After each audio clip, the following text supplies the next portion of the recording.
নমস্কার, ইসিসিএন খবরে আপনাদের স্বাগত। আপনাদের সাথে আমি পূজা। বিস্তারিত খবরে যাবার আগে শুরুতেই হেডলাইন্স।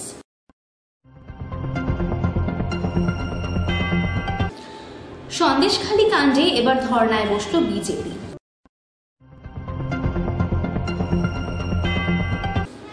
বিপুল পরিমাণ মদ উদ্ধার করল জলপাইগুড়ি আবগারি বিভাগের আধিকারিকরা।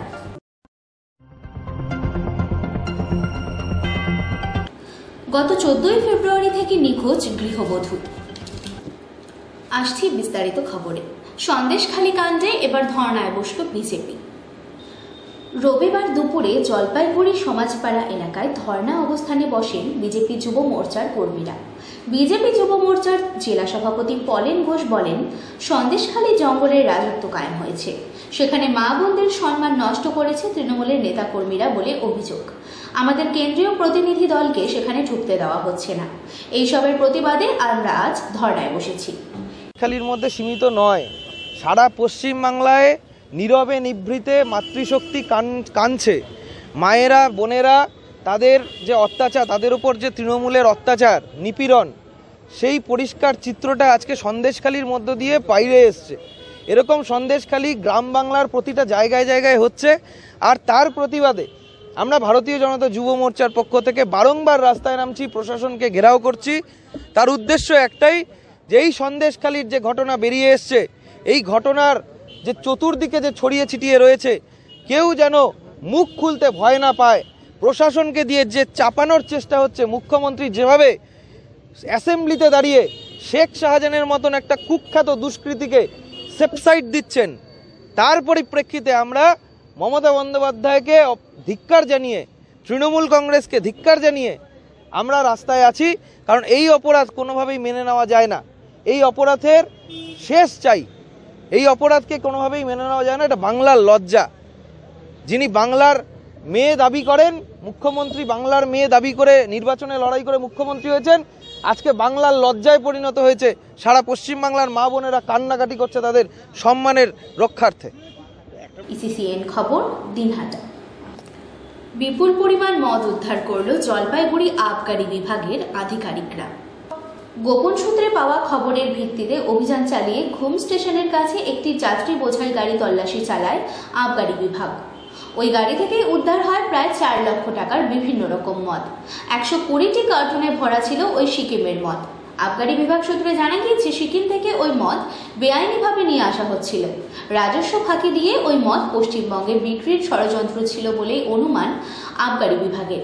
জলপাইগুড়ি আবগারি বিভাগ সূত্রে জানা গিয়েছে, যাত্রীবাহী গাড়িতে মাঝে মধ্যে সিকিম থেকে মদ নিয়ে আসা হয় বেআইনিভাবে এবং তা বিক্রি করা হয় দার্জিলিং পার্বত্য এলাকায়। বেশ কিছুদিন ধরেই এই খবর মিলছিল আবগারি বিভাগের কাছে। রবিবার গভীর রাতে গোপন সূত্রে পাওয়া খবরের ভিত্তিতে অভিযান চালিয়ে মিলে গেল সাফল্য। তবে মদ উদ্ধারের পাশাপাশি যাত্রীবাহী গাড়িটি আটক করা হলেও চালককে গ্রেপ্তার করা সম্ভব হয়নি। গাড়ি থেকে উদ্ধার হওয়া ব্লু বুক থেকে গাড়ির মালিকের কাছে পৌঁছানোর চেষ্টা চালাচ্ছে আবগারি বিভাগ। পাশাপাশি উদ্ধার হওয়া মদ ভেজাল হতে পারে বলেও সন্দেহ আবগারি বিভাগের, যা স্বাস্থ্যের পক্ষে হানিকারক হতে পারে বলেই অনুমান আবগারি কর্তাদের। উদ্ধার হওয়া মদ পরীক্ষার জন্য পাঠানো হবে ল্যাবে। পাশাপাশি এই চক্রে কারা জড়িত তার তদন্ত শুরু করেছে জলপাইগুড়ি আবগারি বিভাগ।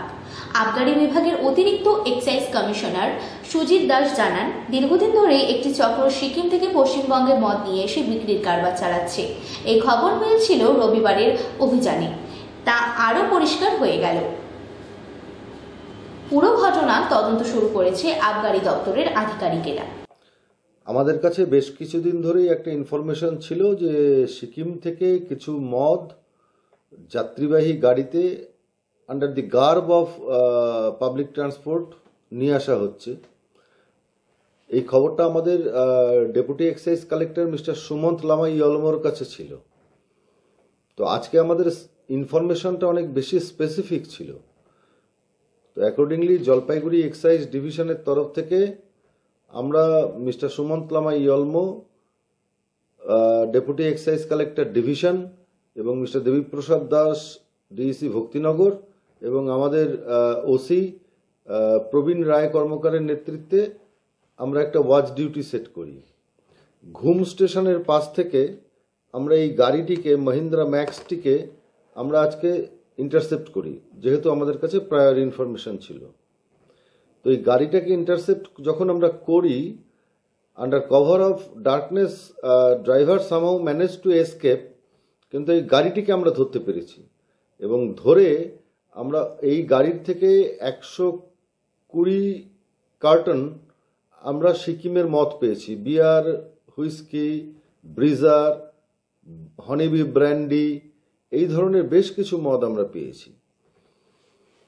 তো এখন এই গাড়ির যে ব্লু বুকটা, সেটাও আমরা ড্যাশবোর্ড থেকে পেয়েছি এবং আমরা দেখতে পেয়েছি যে ব্লু বুক অনুযায়ী ওই গাড়ির মালিকের নাম ওয়ান মিস্টার লাকপা শেরপা। তো এখন আমাদের ইনভেস্টিগেশন চলবে, কিন্তু আপনাকে এটুকুই বলতে পারি যে যে পরিমাণ মদ আজকে সিজ করা হয়েছে তার ভ্যালু নিয়ারলি 4 লাখেরও বেশি হবে, 4 লাখ টাকারও বেশি হবে। এবং এটা যে শুধু পশ্চিমবঙ্গ সরকারের রাজস্বের ক্ষতি করছে তাই নয়, এই ধরনের মদ, যে মদগুলো সিকিম থেকে চোরা পথে এ রাজ্যে আসছে, তার কোয়ালিটি কন্ট্রোল সম্বন্ধে আমরা নিঃসন্দেহ নই। অর্থাৎ consumption of such liquor May pose serious threat for the public health in general. তো এই ব্যাপারটা আমি দার্জিলিংয়ের এক্সাইজ সুপারিনটেন্ডেন্টের সঙ্গেও টেক আপ করব, আর আমাদের এই ধরনের অভিযান জারি থাকবে। আর আজকে আমাদের তরফ থেকে যারা এই কাজটি করেছেন, মিস্টার সুমন্ত লামা ইয়লমো এবং মিস্টার প্রবীর রায় কর্মকার, দুজনেই খুব ভালো কাজ করেছেন এবং আমরা চেষ্টা করব যে সিকিম থেকে আর কোনো ধরনের মদ যাতে ওয়েস্ট বেঙ্গলে ইলিগালি স্মাগলড হয়ে না ঢোকে। এবং আপনি নিশ্চয়ই অবগত আছেন, বিগত 1 বছরে এই ধরনের ক্ল্যান্ডেস্টাইন ট্রান্সপোর্ট আমরা বহুবার ইন্টারসেপ্ট করেছি এবং তার ডাইরেক্ট রেভিনিউ ইম্প্যাক্ট আমরা জলপাইগুড়ি এক্সাইজ ডিভিশনের ফিগার্সগুলোতে দেখতে পাচ্ছি। ইসিসিএন খবর, দিনহাটা। গত 14 ফেব্রুয়ারি থেকে নিখোঁজ গৃহবধূ। স্ত্রীর খোঁজ পেতে পুলিশের দ্বারস্থ হয়েছেন স্বামী। ঘটনাটি ইংরেজ বাজারের সর্বমঙ্গলাপল্লী এলাকায়। নিখোঁজ গৃহবধূর স্বামী জানান, ঘটনার দিন সরস্বতী পুজো করতে বেরিয়ে গিয়েছিলাম। স্ত্রীর বাবার বাড়িতে যাওয়ার কথা ছিল। স্ত্রীর বাড়ি থেকে বেরোনোর ঘণ্টাখানেক বাদে ভাইয়ের স্ত্রী বাচ্চাকে আনতে স্কুলে যান। সেই সময় আমার শাশুড়ির সঙ্গে ওনার দেখা হয়। তখনই তিনি জানতে পারেন স্ত্রী বাবার বাড়িতে পৌঁছয়নি। ফোন সুইচ অফ থাকায় স্ত্রীর সঙ্গে যোগাযোগ করা যায়নি। সারাদিন স্ত্রীর খোঁজ করেও সন্ধ্যা না মেলায় রাতে ইংরেজ বাজার থানায় মিসিং ডায়েরি করি। আসে সিজারিয়ান লিস্ট কি সিজার লিস্ট, যাই হোক, তো সেই লিস্টটা আসবে, তবে আমরা এর কিছু একটা ইয়ে করতে পারবো। তো সেই লিস্টটা একদিনও আসতে পারে বা 2 দিনও সময় লাগতে পারে। তো প্রথম দিন বললো যে পরের দিন আসো, হ্যাঁ। তো পরের দিন মানে গতকাল, হ্যাঁ, গেলাম 16 তারিখে রাত্রে, সেই দিনও বললো যে আসেনি লিস্টটা। তো এবার আবার আজকে আবার রাতে বলেছেন যে আসো, তাহলে কালকে হয়তো দুপুরে চলে আসতে পারে লিস্টটা। তারপরে আমরা সেটা দেখে সাসপেক্ট কে হতে পারে সেভাবে আমরা ইয়ে করে তদন্ত করি। আপনার স্ত্রী যখন যায় তখন সঙ্গে কি কি নিয়ে গিয়েছিল? আমার স্ত্রীর সঙ্গে শুধু আধার কার্ড, ভোটার কার্ডটা, মানে ব্যাংকের মানে গ্যাসের বই লিঙ্ক করার জন্য কিছুদিন আগে দিয়েছিলাম আধার কার্ড, ভোটার কার্ড, সেটাই ওনার মানে ইয়েতে ব্যাগে রাখা ছিল। এবার সেই ব্যাগ সময় নিয়ে গেছে, এবার জানতে না অজান্তে সেটা জানি না, ওটা টাকা পয়সা সোনা দানা, টাকা পয়সা সোনা দানা কোনো কিছু নিয়ে যায়নি বাড়িতে। মোবাইলটা সাথে ছিল আর ওইগুলোই ছিল ডকুমেন্ট। আপনার কাছে কোনো ফোন এসছে এখনো পর্যন্ত? না, কোনো ফোন আসেনি, কিন্তু স্ত্রীকে যখন থেকে পাচ্ছি না, ফোন সুইচ অফ, হ্যাঁ, আর কোনো মানে খবর নাই। এবার চারদিকে আমি খোঁজ খবর লাগাচ্ছি, কিন্তু কোনো খবর নাই এখন পর্যন্ত। আপনার নাম? আমার ইসিসিএন খবর, দিনহাটা। সন্দেশখালী ইস্যুতে ফের পথে বিজেপি। পুলিশ কমিশনারেট ঘেরাও করার পর এবার যুব মোর্চার সদস্যরা শিলিগুড়িতে গান্ধী মূর্তির পাদদেশে বিক্ষোভে সামিল হলেন। তাদের কথায়, ন্যায় বিচারের দাবিতে প্রয়োজনে রাজ্যের মুখ্যমন্ত্রীর বাড়ি ঘেরাও করা হবে, এমনকি নবান্ন অভিযানও করা হতে পারে বলে হুঁশিয়ারি দেন তারা। আজকে পশ্চিমবঙ্গ জুড়ে সমস্ত যুব মোর্চার কার্যকর্তারা আজকে বিভিন্ন জেলায় বিভিন্ন জায়গায় ধর্ণা মঞ্চে বসছে।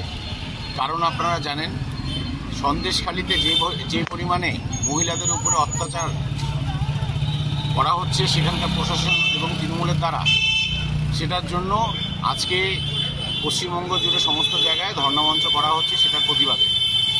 সন্দেশখালিতে সেখানকার ফ্যাক্ট ফাইন্ডিং টিম থেকে শুরু করে কেন্দ্রীয় কমিটি এবং বিজেপির এমএলএ থেকে শুরু করে বিজেপির এমপি কাউকে সেখানে ঢুকতে দেওয়া হচ্ছে না। শুধুমাত্র তৃণমূলের নেতারা সেখানে ঢুকছে এবং মা মহিলাদেরকে যারা আছে তাদেরকে ধমকাধমকি করছে। তাদেরই বিরুদ্ধে আজকে আমাদের এই ধর্ণামঞ্চের মাধ্যমে আমরা সাধারণ মা বোনদের কাছে এতটুকু বার্তা দিতে চাই যে আপনারা এগিয়ে আসুন। যেভাবে সন্দেশখালিতে মায়েদের উপরে অত্যাচার করা হচ্ছে তৃণমূলের দ্বারা এবং প্রশাসনের দ্বারা, তারই বিরুদ্ধে আপনারা রাস্তায় আসুন। কারণ হচ্ছে শুধু সন্দেশখালি নয়, ওরা পশ্চিমবঙ্গের বিভিন্ন জায়গায় আজকে সন্দেশখালি পরিণত হয়েছে। এই সন্দেশখালির যে অত্যাচার, সেই সন্দেশখালির অত্যাচার পশ্চিমবঙ্গের বিভিন্ন গ্রামেগঞ্জে তৃণমূলের সন্ত্রাস বাহিনীরা করছে। তারই বিরুদ্ধে আজকে প্রতিবাদ জানাতে আমরা আজকে এখানে ধর্ণামঞ্চে বসছি। ইসিসিএন খবর, দিনহাটা। পুরাতন মালদার বলাতলি যাত্রাডাঙ্গা বিলের জল দূষিত হয়ে লক্ষাধিক টাকার মাছ মরে নষ্ট হলো। এর ফলে মাথায় হাত পড়েছে পুরাতন মালদার বলাতলি মৎস্যজীবী সমবায় সমিতির মৎস্যজীবীদের। জানা গেছে শনিবার সকালে যাত্রাডাঙ্গা বলাতলি বিলে প্রচুর মরা মাছ ভেসে থাকতে দেখা যায়। ঘটনার খবর পেয়ে বিলে ছুটে আসে মৎস্যজীবীরা এবং দেখা যায় বড় বড় মাছ মরে ভাসছে বিলের জলে। প্রসঙ্গত উল্লেখ্য যে গত 2 বছর আগেই একই ঘটনা ঘটেছিল এই বিলে। জল দূষিত হয়ে প্রচুর টাকার মাছ নষ্ট হয়ে ক্ষতির মুখে পড়েছিল মৎস্যজীবীরা। বলাতলি মৎস্যজীবী সমবায় সমিতির সদস্য জিয়াউল হক জানান, আমরা ঋণ ধার করে এই বিলটি লিজ নিয়ে মাছ চাষ করি, কিন্তু নারায়ণপুরের বেশ কিছু কারখানার দূষিত জল এই বিলে এসে পড়ছে। এর ফলে বিলের জল দূষিত হয়ে আমাদের চাষ করা বড় বড় মাছ মরে নষ্ট হয়ে যাচ্ছে। এর ফলে আমরা প্রচুর পরিমাণে ক্ষতির মুখে পড়ছি। তাই আমাদের রাজ্য সরকারের কাছে দাবি যাতে আমাদের ক্ষতিপূরণ দেওয়া হয়, কারণ গত 2 বছর আগেও একই ক্ষতির মুখে পড়েছিলাম কিন্তু কোনো ক্ষতিপূরণ পাওয়া হয়নি। তাই এবারে সরকার যেন আমাদের মৎস্যজীবীর কথা চিন্তা ভাবনা করে। একই কথা বলে অন্যান্য চাষিরা। শুরু হয়েছে রাজনৈতিক চর্চা, এরই মাঝে সরকারের দিকে তাকিয়ে আছে চাষিরা। ধরো 2 বছর আগে একবার গ্যাস এসলো, মানে মিলের জল এসে একটা গ্যাস এসলো। কোথাকার জল এসে? এই যে পেপার মিল, তারপরে হলিস ফ্যাক্টরি জল এসে মোটামুটি 2 বছর আগে 20 লাখ টাকা মতো লস খেয়েছিলাম আমরা। আচ্ছা, ফের এবারকার জলটা এসে ফের এবার মাছ মরে গিয়ে কতগুলো মাছ যে মরে বসে আছে আমরা বলতে পারবো না, কিন্তু আমরা আজকে সকালে এসে দেখলাম মাছ অনেক ভেসা আছে। তো আমরা কিছুটা উঠিয়ে এসে এখানে জড়ো করলাম, দিয়ে মানুষজনকে দেখালাম মাছটা। মানুষ বলছে গেছে সরকার কি কোনো রাস্তা লাই না, কি কোনো দায়িত্ব লাই না, তোরে বারে বারে এতগুলা যে তোরে মাছ নষ্ট হয়েছে, তোরা কতদিন আগে 7 লাখ টাকার মাছ ছাড়লি, মাছ তো তোরা পুঁজে উঠাতে পারিস, বারে বারে যদি এভাবে লস হয় বুঝলি তো তোরা বাঁচবি কীভাবে? আপনারা কি চাইছেন? আমরা চাইছি সরকার আমরাকে যেন কিছু অনুদান দেওয়া হোক। আপনাদের মৎস্যজীবীর নাম কি? সমবায় সমিতি। ইসিসিএন খবর, দিনহাটা। ইসিসিএন খবর এখনকার মতো এখানেই শেষ হলো। আপনারা দেখতে থাকুন ইসিসিএন খবর, সবার মাঝে সবার সাথে।